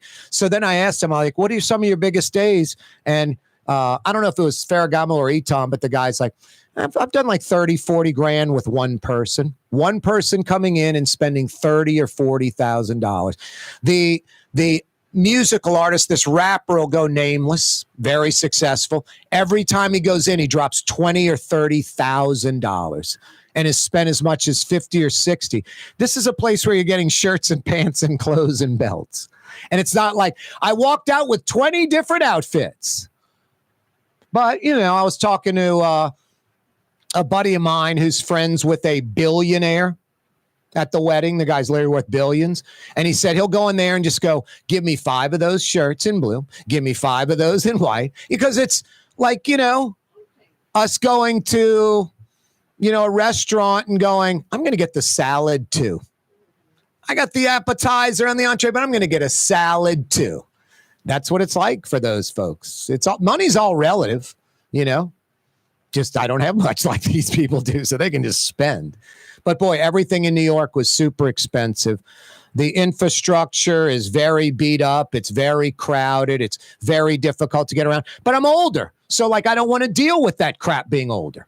So you either have to be 25 eating pizza and you don't mind dealing with the crap. It's a big adventure. Or you got to be filthy rich so you can go to the helipad and get in a helicopter and fly out of there. And I'm not even in between it. I'm more towards the guy who eats the pizza at 25. But anyway, I still love New York, but boy, it's work. It's tiring. It's tough to get around. It's not easy. And everybody's, they got their marching orders. They're just doing their own thing. But I went up to Rye, about 40 miles north of the city in White Plains. And that is like the North Shore on triple steroids times 10. The amount of money up there is insane. Houses are, you go to North Line and you see like Joe Canizaro's house by Metairie Country Club. It's like an $8 million house. That's all the houses in Rye and White Plains. I mean, I shouldn't say all, but many, many, many, many, many examples. People worth hundreds of millions of dollars, people that are billionaires. And then the poorest folks are worth millions of dollars pretty much. I mean, I'm sure there's some old school folks that we're only worth 700,000 or 8, but just silly money, just ridiculous. But that's what's nice about vacation. You kind of check into that environment for a few days and then you come back to peanut butter and jelly sandwiches. Anyway, it was fun. But yeah, I don't post that crap on social media when it's happening because, I don't know. I don't know what it's called. I just don't really. I'm not a big fan of it. I was almost going to put up like a fake account on Twitter with a fake name and just post stuff like "living the dream behind the RTA bus, piping out smoke on Carrollton. Gotta love these potholes. That's living." Just everything sort of the opposite of on the beach in Spain kind of thing. But anyway. No, it was nice to kind of recharge, reset the batteries. Plus, my entire family. I got a brother who lives in London. He came in. My sister's in Virginia. It's her son. He was there. She was there. My sister's husband, who I love. Their kids, who I love. My sister, my other brother live in New Orleans. My sister's husband, who I love. His kids were up there who I love. My mom's 93 years old. She still drives. Maybe you'll see her playing bridge in Metairie or at the coffee shop, holding court every morning. Still drives, mentally sharp, physically getting around. No, it was nice to have family all together and, decompress for a few days. No show for a few days, no work. Getting out of the working out for a few days, letting the body recover a little bit. The worst part of the whole thing, Miss Peaches? No Tolly for 4 days. Couldn't bring him with me. I was thinking about Tolly the whole time. And then when my buddy Kevin picked me up at the airport, Tolly was in the backseat of the car, and he was like a puppy again. And I was just loving him and hugging on him and been doing that nonstop. Anyway, I think I lost the whole audience talking about my personal life there. No, Twitter's a trip, isn't it? Just folks posting that kind of stuff. Just sort of that. And I love the humble bragging on Twitter. I call it humble bragging. Miss Peaches, it's an honor that the Gulf Coast Emmys are considering me for an award. Let the Gulf Coast Emmys say we're considering Corey Johnson for an award, which they're not. I'm just saying, like, those kind of things. You're patting yourself on the back on social media when you do that. But that's today's era. They like that. They think it's normal. It's not they get away with it. It's perceived as normal for like the under 40, under 35 crowd, or maybe even older, under 50. I don't know what it is. But that humble bragging, it's such an honor they're considering me for this award. I don't know. I'm just kind of old school where maybe the people that are considering you for the award should be making that announcement, not you. Humble bragging and look where I am and you're not. Good for you. I swear, a buddy of mine got off of Twitter. And I would get off of Twitter, Miss Peaches, but the only when I look at Twitter, two things. One, it's like the old AP, UPI wire. Legitimate journalists that are on it, you can catch info, from them. It's like before their story comes out, I'm writing this story. This is what happened. Miss Peaches, robbed a bank. Then we learn the details in the story, but we know right away Miss Peaches robbed the bank because they posted it on social media, and it's a legitimate source.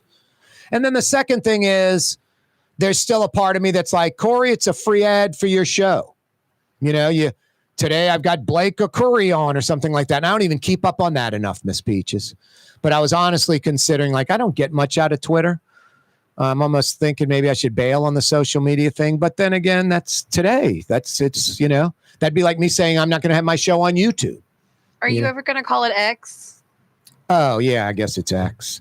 No, I call it Twitter. It's funny because that's just a whole new meaning. When I used to say things in the 90s, like, I'm doing this on X, that had a whole other meaning. Like that like meaning you're not saying the source or the name. Yeah, like on X or just there. It just no matter how I say blank.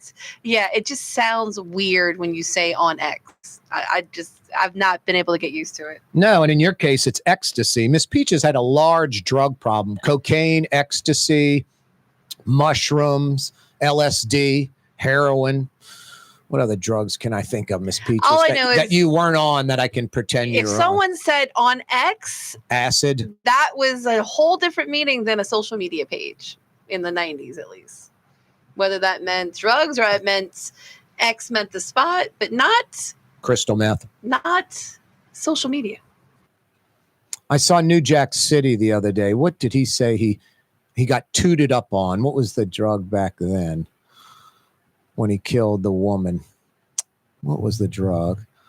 Not LSD, not crystal meth. Angel dust.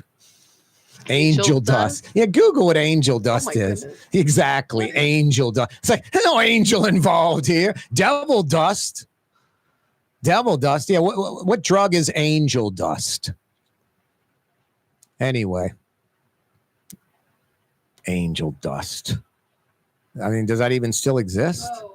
What is street name for PCP? Oh, it's PCP? Of course. That's funny. Old PCP. Wow. Oh, anyway. Tropical Storm Francine. I start the show at 4:00. Landfall expected south of Lafayette around 7 p.m. on Wednesday. Now landfall is expected south of Lafayette about 1 p.m. in the afternoon Wednesday.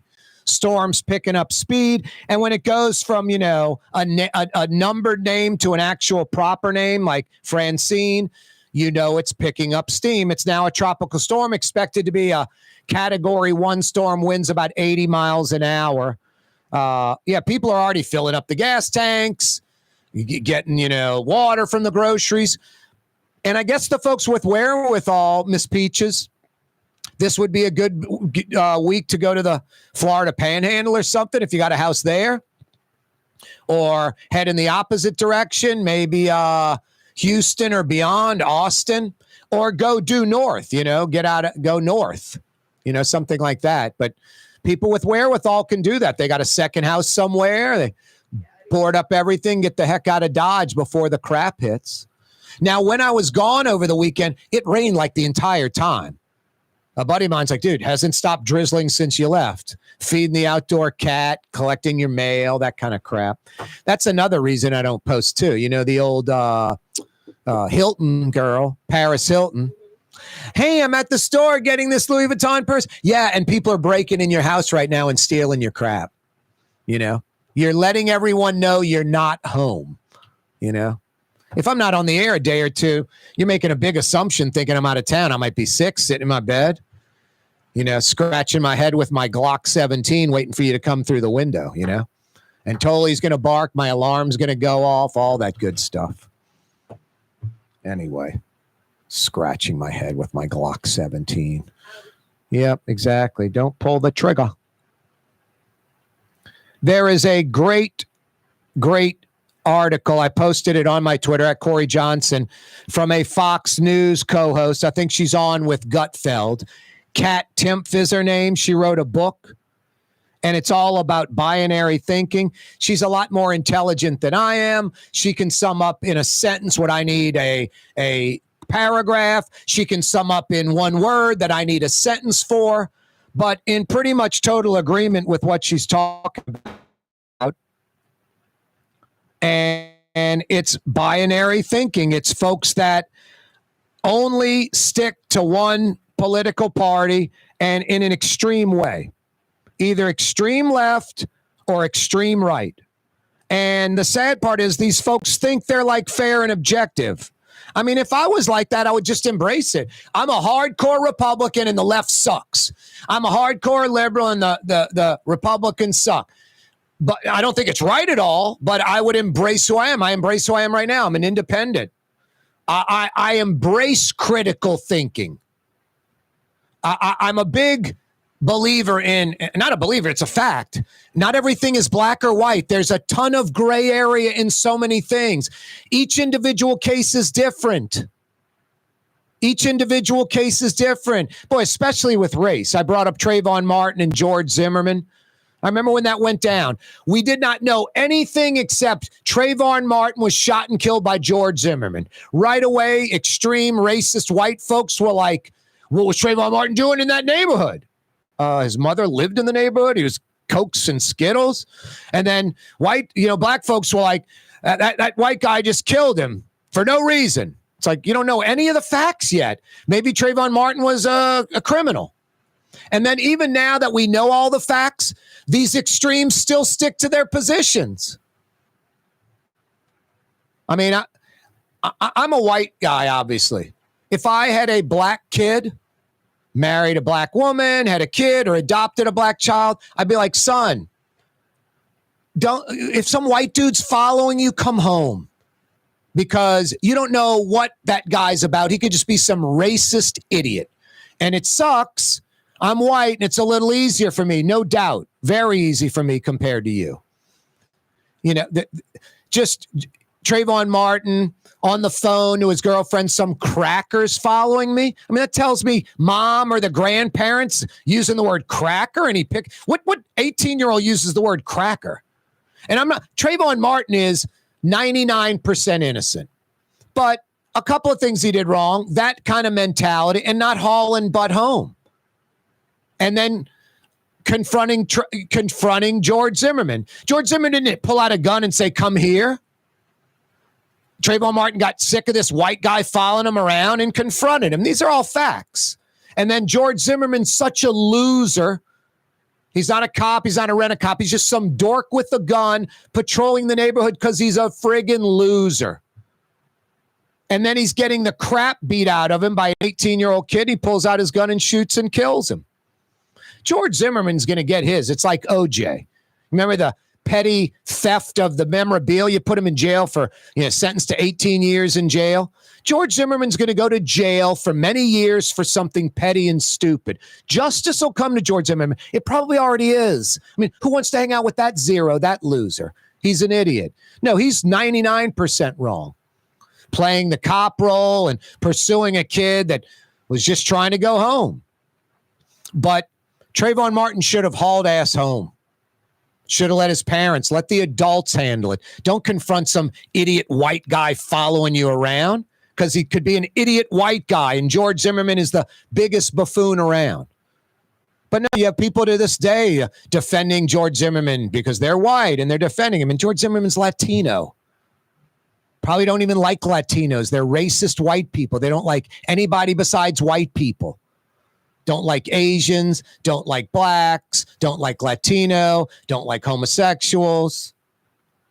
No, but before we knew any of the facts, a lot of black folks were making assumptions and assuming, hey, regardless of how it ended up, didn't know anything, but Trayvon Martin's right. And then a bunch of white folks, George Zimmerman's right. It's just pathetic. Wait for the facts to come in. It requires critical thinking. Every situation, especially race, black and white, you don't know what's going on. You don't know what's the truth.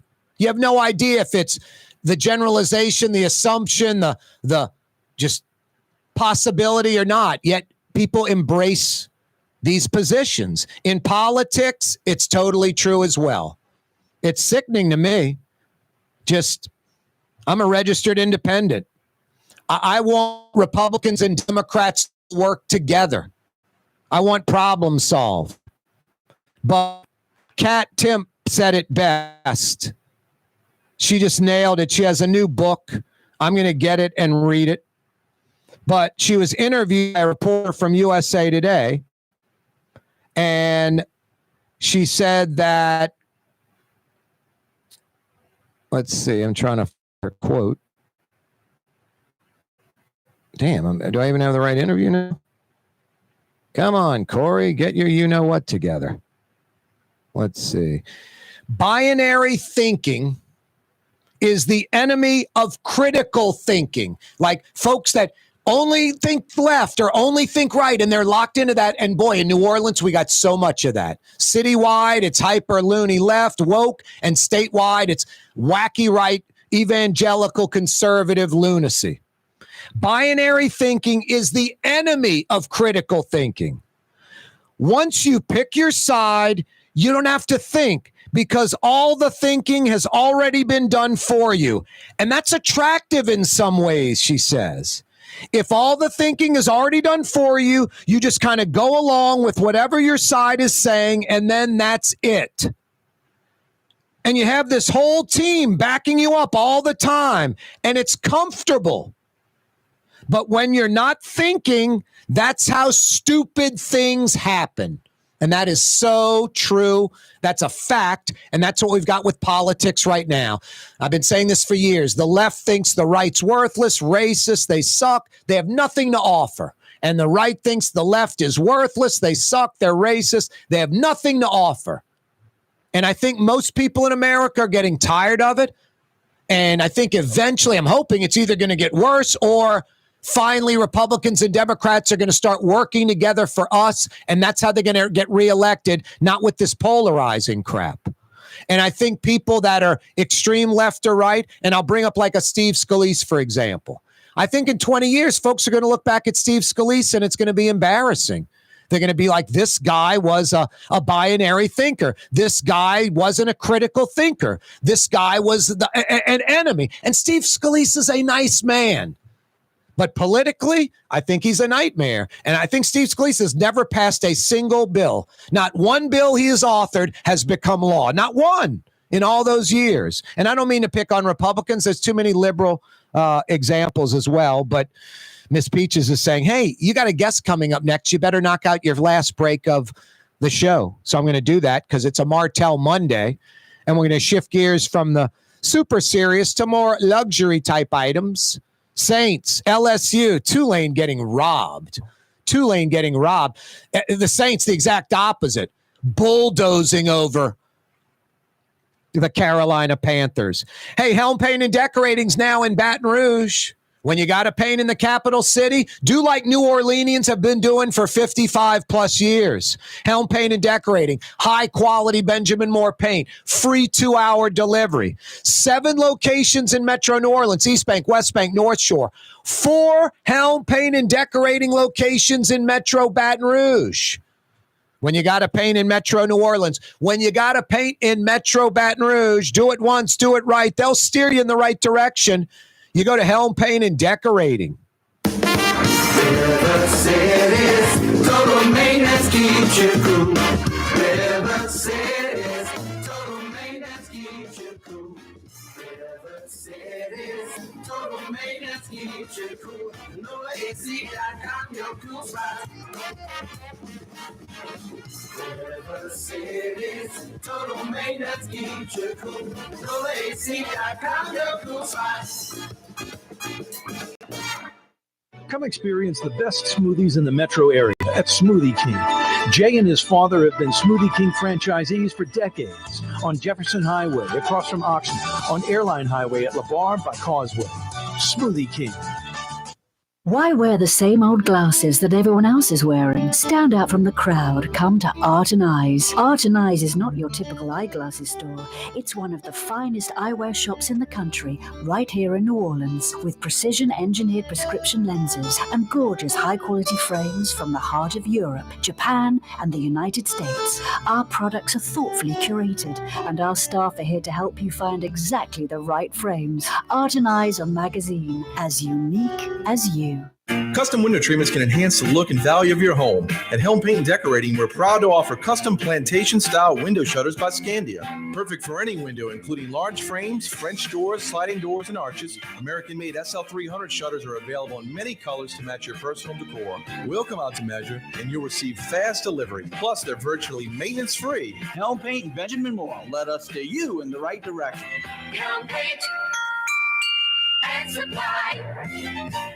Young's Dry Cleaning has free pickup and delivery. That's right. Young's Dry Cleaning has absolutely free pickup and delivery. Home or office, East Bank or West Bank. Call Young's at 288-8381 or online at youngsdrycleaning.com. Dave Miette Insurance Agency. Auto, home, flood, business. 504-556-0809. Dave Miette, insagency.com. Dave Miette Insurance Agency. Auto, home, flood, business. 504-556-0809. Dave Miette, insagency.com. The Woodhouse Day Spa, with 5 area locations: New Orleans, Metairie, Slidell, Baton Rouge, and now Mandeville. A day of relaxation is just moments away at the Woodhouse Day Spa. WoodhouseSpas.com. The Port of New Orleans is the gateway to global commerce, the economic engine that moves Louisiana and our country forward. For more than 125 years, Port NOLA has continued to deliver the goods we use each and every day, by river, rail, and by road. No matter what, it all happens right here, delivering Louisiana's future at the Port of New Orleans, your working river. Learn more about your Port of New Orleans. Visit portnola.com. Ford F-150, #1 seller in America. What about in the USA? Let's see, what about in the world? Who sells more trucks than Ford? Nobody. It's because the Lamar team is the real team. All that makes it happen is one goal. Everybody having a great experience at Lamar Ford. We became #1 for a reason, because we're good. And we need to prove it every day, every deal, all the time.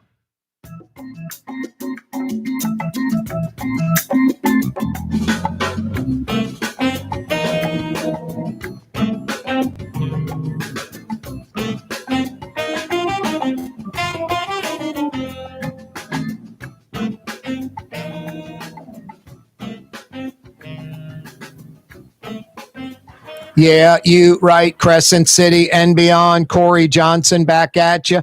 Hey, we try to give both sides to everything we do. Last week we had DA Jason Williams on the day before he went up to the Capitol for the questioning. Today we had former Assistant NOLA District Attorney Blake Arcuri on, talking kind of the opposite. Sort of miffed, vexed, perplexed at what the DA is doing. So trying to bring you both sides all the time. Tropical storm Francine, landfall expected around lunchtime Wednesday, south of Lafayette. Cat 1, maybe about 80-mile-an-hour winds right now. Speaking of a hurricane, tomorrow night, Harris-Trump debate, Trump-Harris debate. Tomorrow night, that should be interesting. It's another Martel Monday. Brett Martel joins us from the Associated Press. What's happening, Brett? Hey, Corey, how are you? Doing well, man. I was out of town over the weekend, so I didn't really get to watch Saints. And, I saw Jeff Duncan's tweet. TD, field goal, touchdown, field. Like first 8-9 possessions the Saints scored yesterday in the Dome. That was one hell of an offensive performance. Granted, Carolina's a crappy team, but boy, the Saints, total domination, clicking on all cylinders, huh, Brett? Offensively and defensively. Yeah, first 9 possessions, 5 touchdowns, 4 field goals. Wow. And what's good about that is, Blake Grupe, the kicker, right? He's a second-year pro. 250-plus yarders, huh? Well, he was a little inconsistent last year. You remember he missed that one late in Green Bay that was tough. There was a couple others he missed in some close games that they lost. Well, he was 4 for 4. He had 1 from 57. He had 1 from 52. And the other ones were a little closer. So that was good. They really got to see everything. They got to score 3 touchdowns through the air, 1 on a 59-yard bomb, obviously, to Rashid Shaheed. They got to run for 2 touchdowns with, Jamal Williams, who, remember, had that controversial 1-yard touchdown at the very end of last season against Atlanta on a play that the coach didn't even call. Well, he got his first touchdown of this season out of the way in game 1. The thing is, I talked to some guys, including some guys, former Saints who used to play, who are now analysts, and they thought this was a must-win because the beginning of their schedule was tough, and Carolina was 2-15 last year. And so they took care of business, and they did it in convincing fashion. There's a lot of good that came out of that win, but they could still get exposed in Dallas. I mean, we don't really know. It's hard to know what their weaknesses are when they play a team that looks so bad. No, you're right, but also that's what you're supposed to do if you're a good team when you play a team that bad. Exactly. No. So there's still a very good chance that they're much better than people thought. Much better than Vegas thought with the 7.5 wins. Any final thoughts on the Saints? You just mentioned Dallas, the first real test. That would be a huge win, but the Saints have to have a lot of confidence going right now. And I love the Alvin Kamara comments. Last week selling the home, and it wasn't like he was saying anything. The media was kind of pouncing on it and assuming he might be leaving. He's like, man, I'm just an investor. After the game, he's just, I love New Orleans, love the fans, love the city. Yeah, he does really like it in New Orleans. And he said at the beginning of training camp, he's planning on playing through the whole season. Regardless of the contract situation. And, I think he's, in a way, he played with Drew Brees, and he's kind of following Drew Brees' lead on that. I don't know if you remember, but Drew Brees played out his first contract year when his first 6-year, $60 million contract expired. He played that out, and he played really well. But Brees really wasn't threatening to go anywhere as a free agent. Kamara, I think, would get big offers and could be gone. I don't know why the Saints don't, even though Kamara's like, I'm not worried about the contract. Seemed like the Saints should proactively try to get him under contract while the season's going on. You would think so, especially if it becomes clear, already a little bit clear, with that 100-yard from scrimmage game, that he's still very much in form. Yep. No, he runs, catches, and runs. He's, like you said, another 100-plus total yard game for him with receiving and running. Dallas up next for the Saints. Tulane, Brett.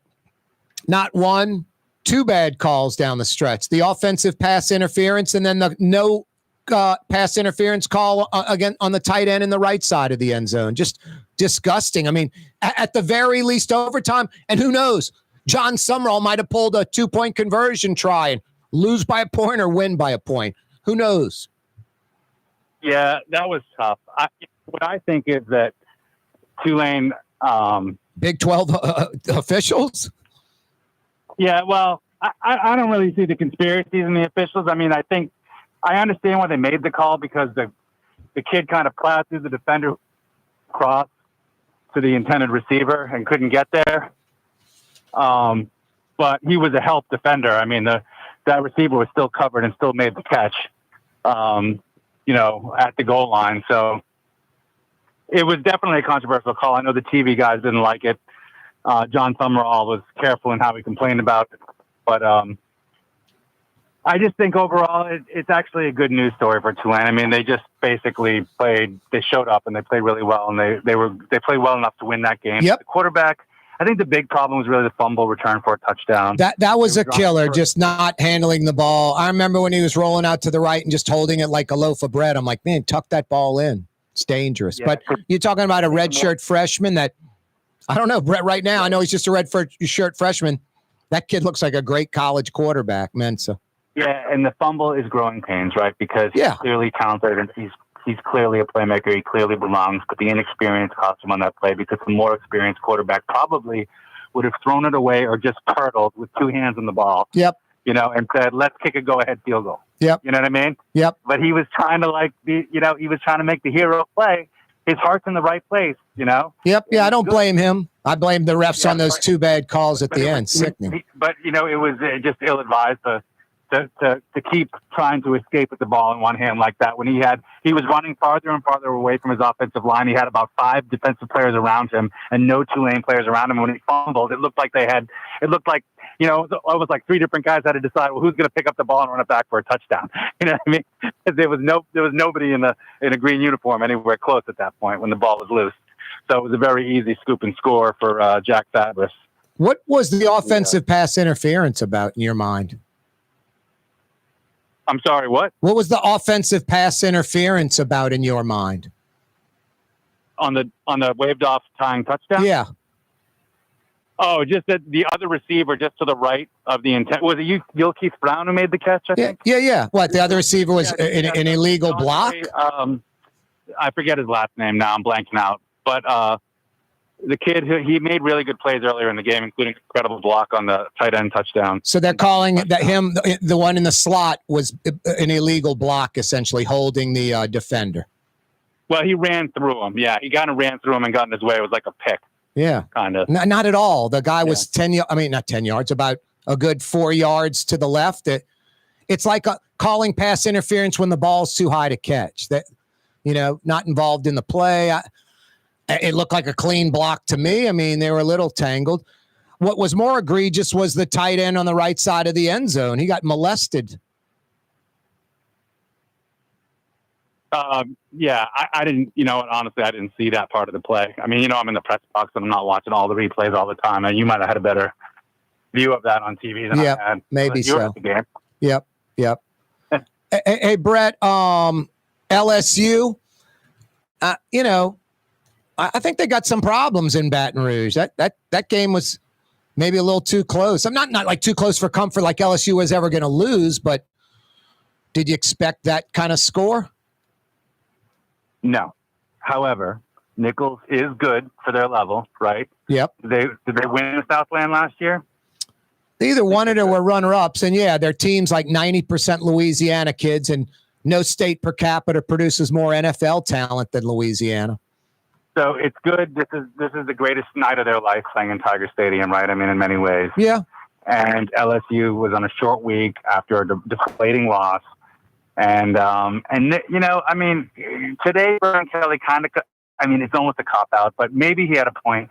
He kind of compared it to when Notre Dame used to play Navy all the time. It's a team they're supposed to beat by a lot, but it's an unconventional offense that their guys aren't used to seeing, and it takes a while to adjust. So, they struggled a little bit in the first half, and then they kind of dominated in the second half. And, they got through it. They had to get through it. They still won by multiple touchdowns. Nussmeier threw 6 scores. And so, overall, it's not that hard. No, you're right. They got to get better, though. Nussmeier's damn good. Speaking of Notre Dame, boy, the Northern Illinois coach crying. That's what sports are all about, huh, Brett? Yeah, I mean, that kind of emotion is beautiful. Something that everybody can relate to. You know, that he basically was overwhelmed by the faith and his message. What a big upset. Yep. Hey, Brett Martel, always a pleasure, man. Have a great week. We'll see you next Monday, hopefully with some victories. All right, you got it, Corey. Take care. That's Brett Martel. Check out everything he does via the Associated Press. Corey Johnson with you. I'll see you mañana, the day before Francine's supposed to hit Louisiana. See you tomorrow at 4 o'clock. You're on the neutral ground with Corey Johnson on TV on Cox Channel 4 and Spectrum Channel 333. Also on YouTube, on radio at NOLA Talk 93.9 FM, WSLA New Orleans. It's 6 p.m.